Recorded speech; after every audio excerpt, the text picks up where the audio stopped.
একটা urgent video শুনতে পেলাম।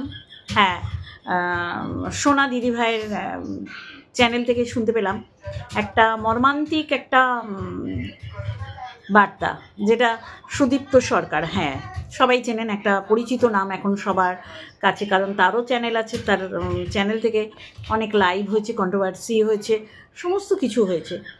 তা আমার মধুসূদন দত্তের একটা কবিতা খুব মনে পড়ছে, জন্মিলে মরিতে হবে, অমরকে কোথা কবে, চিরস্থির কবে নীর, হায় রে জীবন নদে।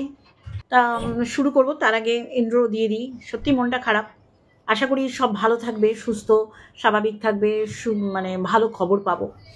হ্যালো বন্ধুরা, কেমন আছো? আশা করি তোমরা ভালো এবং সুস্থ আছো, আমিও বেশ ভালো আছি। এইরকম সুদীপ্ত সরকার এরকম কিছু একটা সিদ্ধান্ত নিতে চলেছে। আমি বলবো, দেখো, নিজেকে যদি তুমি ভালোবাসো তাহলে এইরকম কোনো রকম সিদ্ধান্ত নিও না।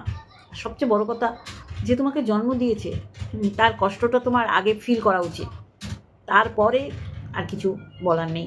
তোমার মা বাবা যারা এখনো পর্যন্ত তোমার এই খারাপ পরিস্থিতি, ক্রিটিক্যাল সিচুয়েশনে তোমার সাথে আছে, তোমার পাশে আছে, আর কিন্তু কেউ নেই। সকালবেলায় বাচ্চার বাবার একটা ভিডিও দেখছিলাম, সেখানে দেখলাম যে সেও একটা স্টেপ নিতে চলেছে। দেখো, তাকে ওই রকমভাবে খোলা ছুট খোলা ছাড় দিলে হবে না।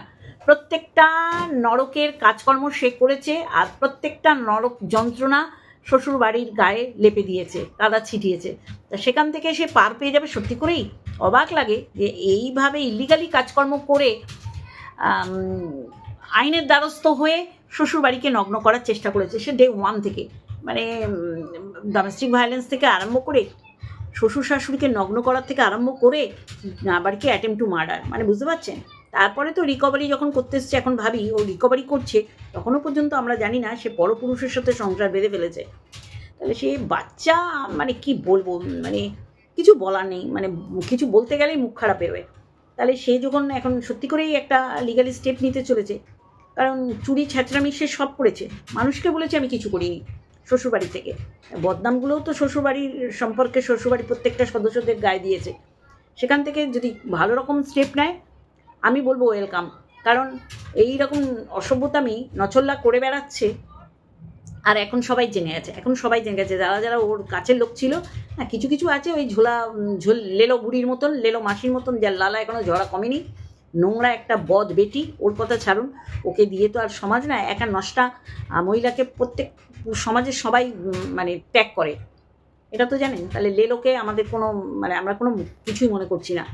তাহলে বাচ্চার বাবা যদি এরকম একটা স্টেপ নেওয়ার কথা চিন্তা করে বা নেয়, তাহলে সত্যি করেই আমি বলবো, তার কপালে যদি শাস্তি লেখা থাকে ক্যাথার, তাহলে সে পাবে। আর নতুন করে নিজেকে শেষ করে দিয়ে, আমি মনে করি এটা ভুল ডিসিশন। আমি সুদীপ্ত সরকারকে বলছি, ভেরি আর্জেন্ট আমার এই ভিডিওটা আমি দেখলাম। এরকম একটা সিম্বল দিয়েছে, সেটা বুঝতেই পারছেন। আজকে মা সন্তানের মানে কি বলবো, পৃথিবীর আলো দেখায়। তার সন্তানরা এটা করার আগে কেন মায়ের কথাটা চিন্তা করে না? মা বাবা তাদের একটা মাত্র সন্তান, তারা কি হবে, তাদের কি হবে? একটা মাত্র না, তার দিদি বা বোন আছে। আমি বলবো এই সিদ্ধান্ত মাথার থেকে মুছে ফেলা উচিত। এইভাবে কখনো কিছু হয় না, যে যাওয়ার সে চলে যাবে, মানে নিজের গতিতে, সময়ের গতিতে সব চলবে, কিচ্ছু হবে না। মা বাবা তার সন্তান হারাবে, এইটুখানি আমার বলার ছিল। খুব খারাপ লাগছে, অন্যায় তো অন্যায় করেছো, তার শাস্তিই তুমিও পাচ্ছ। আর যে শাস্তি পাবে, তার শাস্তিটা তুমি দেখো, অনেক অনেক অপরচুনিটি তোমার সামনে আছে, সেটা চিন্তা করো। মা বাবার দিকে তাকাও, তুমি ছাড়া তাদের কেউ নেই, এটা মাথায় রাখবে। তোমার জন্য তারা অপমানিত হয়েছে, তাহলে সেইখান থেকে তাদের সামনের দিকে এগিয়ে নিয়ে যেতে হবে, সাথে তোমাকেও। ঠিক আছে, সবাই জানে ভুল ঠিক, হ্যাঁ, ন্যায় অন্যায়, ভুল ঠিক তুমিও করেছো, ঠিক আছে। সেখান থেকে বেরিয়ে যদি আসার চেষ্টা করো, তাহলে বলবো এইসব ভুলভাল সিদ্ধান্ত নিও না। খারাপ লাগলো, কারণ এইগুলোকে সাপোর্ট করতে পারি না। জীবিত থেকে লড়াই করো, আর ভুলকে ভুল বলতে শেখো, ঠিককে ঠিক। অন্যায় করেছো, অন্যায়ের শাস্তি যার যার জন্য যেরকমভাবে তোলা ভগবান তুলে রেখেছে, ঠিক সেটা পাবে। আর এইটা করে মা বাবাকে আর কষ্ট দিও না। চরম কষ্টর মধ্যে দিয়ে তারা গেছে, সেখান থেকে বেরিয়ে আসার একটা পরিকল্পনা চিন্তা করো, নিজেকে শেষ করে দিয়ে না। চলো এইটুখানি বললাম, আশা করি শুনবে, জানি না শুনবে কি না, তবে আমি মনে করি কানে শুনেছি, তোমাকে বলা উচিত। চলো বন্ধুরা, লাভ ইউ অল।